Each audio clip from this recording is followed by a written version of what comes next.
তো নমস্কার। আধার কার্ডের কিন্তু এবার একটা নতুন গুরুত্বপূর্ণ আপডেট চলে এসেছে, সেটা আমরা জানাবো না। এবার আর কাগজের আধার কার্ড প্রয়োজন পড়বে না, ঠিক আছে না, কারণ ইউআইডিএআই চালু করতে চলেছে ই আধার কার্ড বা ডিজিটাল আধার কার্ড। ফলে এই ডিজিটাল আধার কার্ড দিয়েই একাধিক কাজ করতে পারবেন, ঠিক আছে। তো ই আধার কার্ড বা ডিজিটাল আধার কার্ড কি কাজ করতে পারবেন এবং কবে থেকে এই পরিষেবা চালু হচ্ছে বা চালু হবে, ঠিক আছে, কবে থেকে চালু হবে, এই নিয়ে নতুন কি আপডেট উঠে এসেছে এক এক করে আপনাদেরকে জানাবো।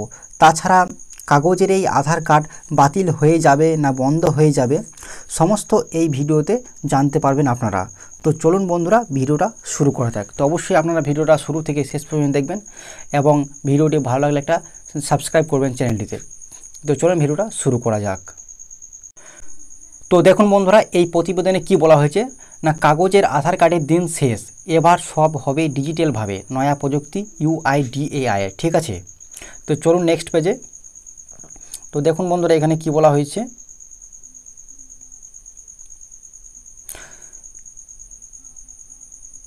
বাড়িতে আধার কার্ড কোথায় রেখেছেন মনে পড়ছে না, বারবার ফটোকপি করাতে বিরক্ত হচ্ছেন, তাহলে আপনার জন্য রইল সুখবর। কারণ ইউআইডিএআই এবার আনছে আধার ব্যবস্থায় বিরাট পরিবর্তন। 2025 নভেম্বর থেকে চালু হচ্ছে ডিজিটাল আধার সিস্টেম। এর ফলে ফটোকপি তো দরকার পড়বেই না, বরং জালিয়াতি দুর্নীতি সবই বন্ধ হবে। তো আপনারা বুঝতেই পারছেন যে এই 2025 নভেম্বর থেকে কিন্তু চালু হচ্ছে ডিজিটাল আধার সিস্টেম, ঠিক আছে। চলুন নেক্সট পেজে।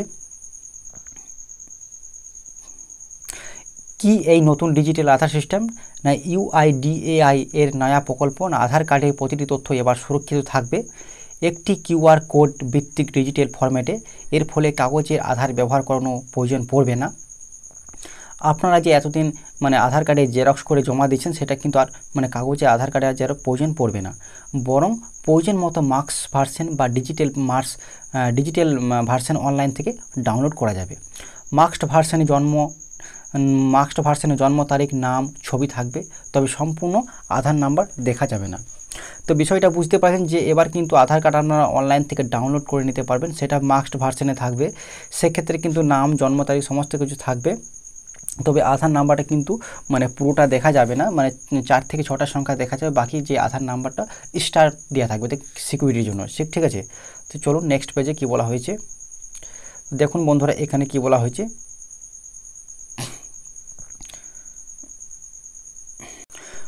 তো দেখুন এই জায়গায় না, কি এই নতুন ডিজিটাল আধার সিস্টেম না, ইউআইডিএআই এর নয়া প্রকল্প, আধার কার্ডের প্রতিটি তথ্য এবার সুরক্ষিত থাকবে একটি কিউআর কোড ভিত্তিক ডিজিটাল ফরম্যাটে। এর ফলে কাগজে আধার আর ব্যবহার করার কোনো প্রয়োজন পড়বে না, বরং প্রয়োজন মতো মার্কসড ভার্সন বা ডিজিটাল ভার্সন অনলাইন থেকেই ডাউনলোড করা যাবে, ঠিক আছে। মার্কসড ভার্সনে নাম, জন্ম তারিখ, ছবি থাকবে, তবে সম্পূর্ণ আধার নাম্বার দেখা যাবে না, ঠিক আছে। চলুন নেক্সট পেজে কী বলা হয়েছে।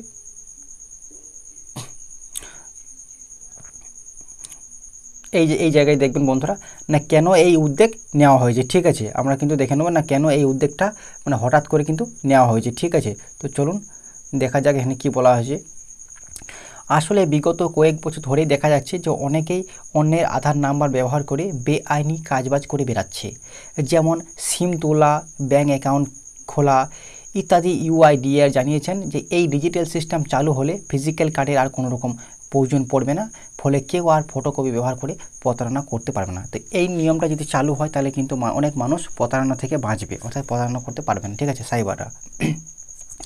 চলুন তো নেক্সট পেজে আপনাদের সামনে কি বলা হয়েছে আমরা দেখে নেব।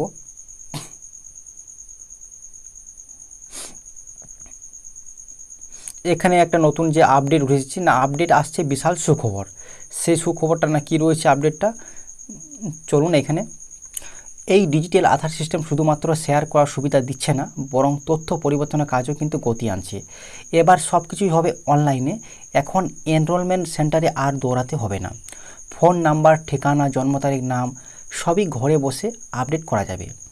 জানা যাচ্ছে না, ডিজিটাল মাধ্যমে প্রয়োজনীয় ডকুমেন্ট আপলোড করলেই সব আপডেট হয়ে যাবে। অর্থাৎ এবার কিন্তু আপনাদেরকে এনরোলমেন্ট সেন্টারে গিয়ে আর আধার কার্ডের নাম, জন্ম তারিখ, ঠিকানা, ছবি চেঞ্জ করতে হবে না। আপনি কিন্তু এবারে অনলাইন থেকেই ঘরে বসে কিন্তু আপডেট করে নিতে পারবেন। আর তার সঙ্গে যে ডকুমেন্ট, সেটা কিন্তু অনলাইন থেকেই আপনারা আপডেট করে দিলেই সেটা আপনার সাকসেসফুল হয়ে যাবে, ঠিক আছে। তো চলুন পরে নেক্সট পেজে কি বলা হয়েছে, তবে হ্যাঁ বলে রাখি, আগে যেখানে ঠিকানা বদলাতে গেলে গ্যাস বিল, ব্যাংক স্টেটমেন্ট এবং ভোটার আইডি কার্ডের ডকুমেন্ট জমা দিতে হতো, এখন ইলেকট্রিক বিল দিলেই চলবে। ফলে এই প্রক্রিয়া হবে আরও সহজ এবং সাধারণ নাগরিকদের নাগালের মধ্যেই। অর্থাৎ এবার কিন্তু খুব সহজেই আপনার নাম ঠিকানা পরিবর্তনের জন্য ইলেকট্রিক বিলের যে রিসিপ্ট কপি, ইলেকট্রিক বিল দিলেই কিন্তু চলবে। ঠিক আছে, তো চলুন পরের পেজে কি বলা হয়েছে আপনাদের সামনে। দেখুন এখানে কিন্তু আরেকটা বিষয় উঠে আসছে যে সরকারি কাজেও কিন্তু বাধ্যতামূলক আধার। ঠিক আছে, মানে যে কোনো সরকারি আপনি কাজ করেন, এবারে কিন্তু আধার কার্ডটা কিন্তু বাধ্যতামূলক হয়ে দাঁড়াবে, একটা সম্ভাবনা আসছে। দেখুন ইউআইডিআই এর সূত্রে খবর পাওয়া যাচ্ছে না ভবিষ্যতে বেশিরভাগ সরকারি পরিষেবার আধার কার্ড বাধ্যতামূলক করা হতে পারে। ইতিমধ্যে বিভিন্ন দপ্তরের সঙ্গে এই বিষয়ে আলোচনা চলেছে না ডিজিটাল আধার ব্যবস্থা পরিষেবা পাওয়া যাবে আরও দ্রুত, স্বচ্ছ ও কার্যকরভাবে। এখন শুধু এই নিয়ম চালু হওয়ার পালা। অর্থাৎ বিষয়টা আপনারা বুঝতেই পারছেন যে আপনারা কিন্তু সুবিধা খুব মানে তাড়াতাড়ি দ্রুত পাবেন। তো তার জন্য কিন্তু এবার কিন্তু সরকারি আপনি যে কোনো কাজ করান কিন্তু আধার কার্ডটা কিন্তু মাস্ট, অর্থাৎ বাধ্যতামূলক আধার কার্ডটা লাগবেই। তাছাড়া আপনারা কিন্তু সরকারি কোনো রকম কোনো কাজ আপনার হবে না। ঠিক আছে, মানে বাধ্যতামূলক কিন্তু হতে চলেছে, আর এরই একটা হওয়ার কিন্তু একটা সম্ভাবনা রয়েছে। ঠিক আছে, তো আজকের বিষয়টা আপনারা বুঝতেই পারলেন। ঠিক আছে, তো পরে তো বন্ধুরা, তো আধার কার্ড নিয়ে আজকের এই ছোট্ট আপডেটটা এই পর্যন্ত ছিল। পরে নেক্সট ভিডিওতে দেখা হবে। আমাদের ভিডিওটি ভালো লাগলে চ্যানেলটি লাইক এবং সাবস্ক্রাইব করতে ভুলবেন না। থ্যাংক ইউ বন্ধুরা।